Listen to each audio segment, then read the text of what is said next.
Hello everybody, in this video we will be looking at the last section of Emancipation of Expressionism, which is titled Empowerment, and we are going to look at the choreographic content and the production features within this section.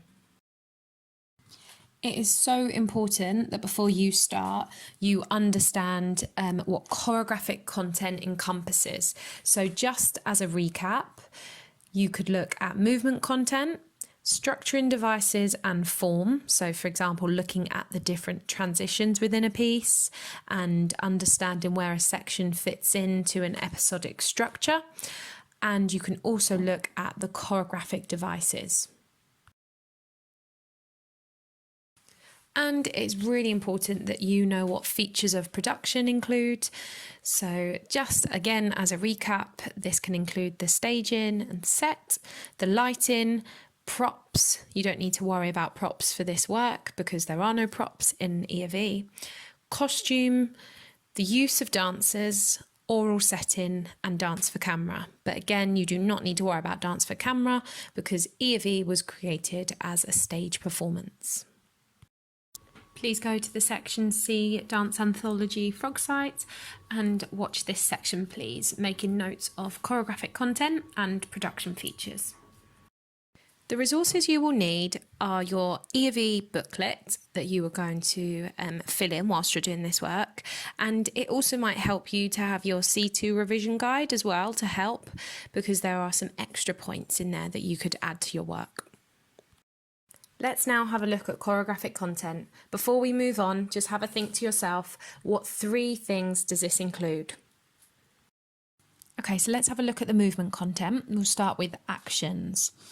So in this section, it starts with Sky Tilts, who is in a low, wide stance, and she appears to have caught what Kenrick previously threw up to the ceiling in the previous section.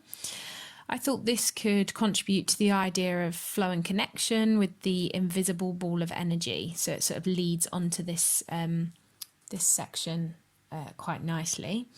In this section we have the game over phrase, and this name comes from the song Game Over by Tinchy Stryder. I don't actually know it myself, but you guys might.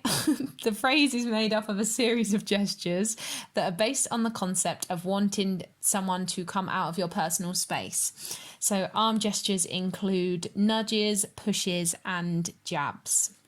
And this all contributes to this choreographic approach of Kenrick with creating these signature motifs. There's also the Chariots of Fire motif.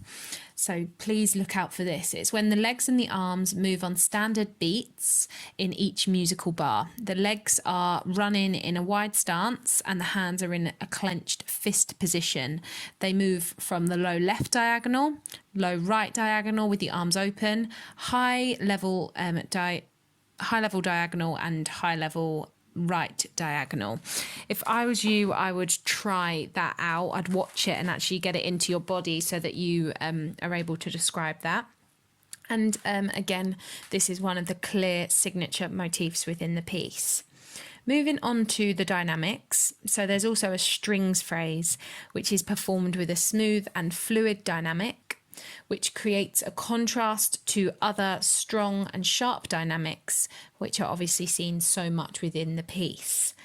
Dynamics are strong and direct when the solo male does a throw-in gesture at the audience, and some of the dancers perform slow motion movements as well, and gestures to elongated, high-pitched string melody sounds. So as I said, the dynamic changes, they add contrast and variety to the work, and are also stylistic qualities to the different street dance techniques that you see within E of E. Moving on to space. So the ninja walk is used to transition to different positions in smaller groups. It travels backwards, so we're looking at a pathway there, and then sideways from upstage left to upstage right at one moment. This could link to the idea of an emotional journey, taking different twists and turns, and could add to the idea of order. The whole cast also turned to diagonal stage left to perform the ninja static, and they then turned to the stage right diagonal. again could contribute to the idea of order, and it's a development from the original ninja walk. In terms of relationships, the cast used the Chariots of Fire motif to travel to a pyramid formation, centre stage. So the formation is the relationship there, which these different formations all add a nice variety to the piece. And we also see contact as well. There's a moment where a dancer's spun around before she begins her lock-in solo.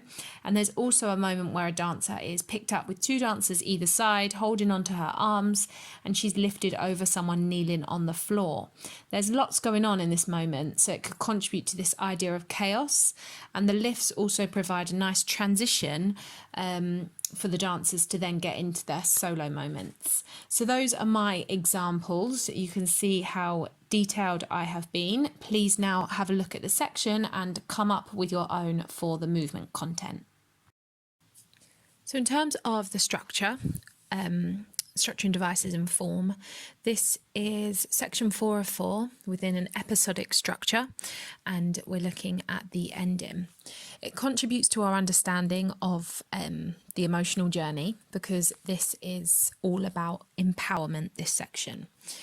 So the piece ends with a blackout, and then immediately the lighting goes to warm amber tones as the solo dancer performs her last movement where her hands are outstretched.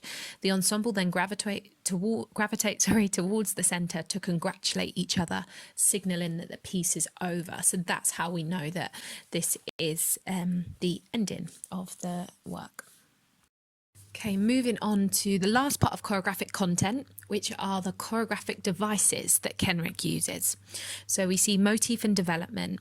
The ninja walk is developed in this section, and we now see something that's called the ninja static, which is where they're on the spot with the arms driving backwards and forwards. You'll be able to see this within the work, as well as the ninja glide as well, where they're sort of almost ice skating around the stage.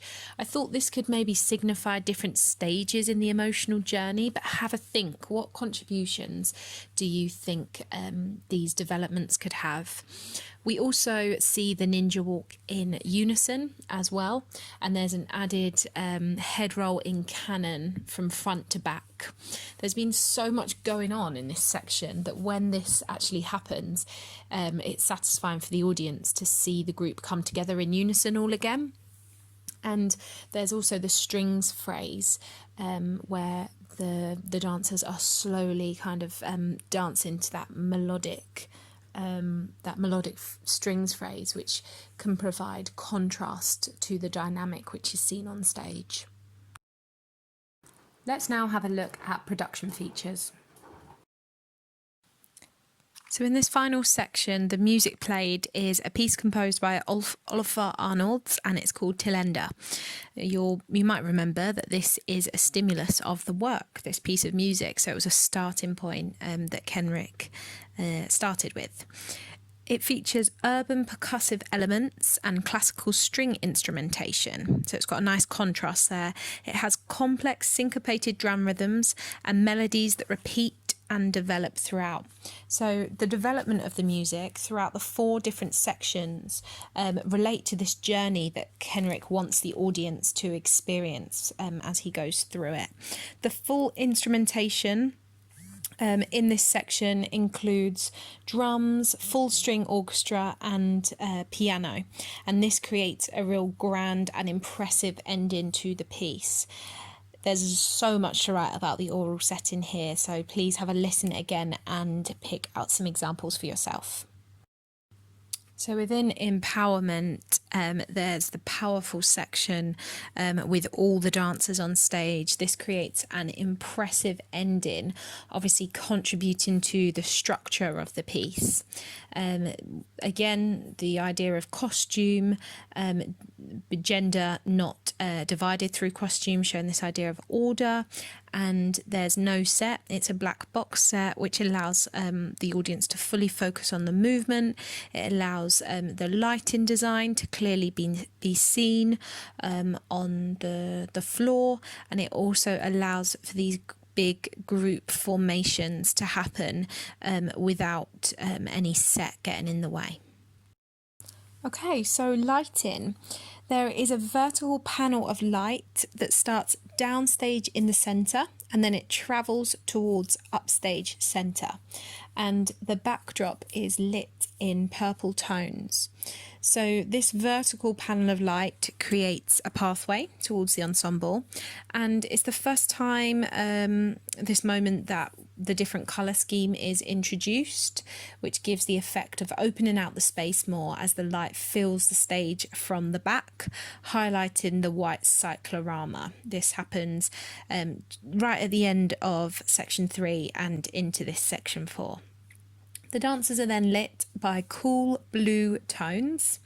This continues the blue theme seen throughout the piece, and also means that they appear brightly lit, so we can see in detail their movements, such as sharp gestures within the strings section. And at the very end of the piece, the lights go to blackout, and then they suddenly come back up in warm amber tones, creating a nice contrasting ending image compared to the cool blue tones that have been used throughout the piece. Have a think about what sort of mood is created throughout the piece through this lighting, this blue lighting that is mainly used. Just a reminder of the costume. I do go through this in detail on the first video, but the costume remains the same throughout the work. What else can you add? Please now go back over the section, watch it again, fill in your booklet, make sure that you've got as much down as possible, and please find your own examples. So I've obviously given you some of mine, but they won't necessarily be what stick, and you bring to this paper what you basically want. Okay, so go back over it, please, watch it again, and do ask me if you've got any questions.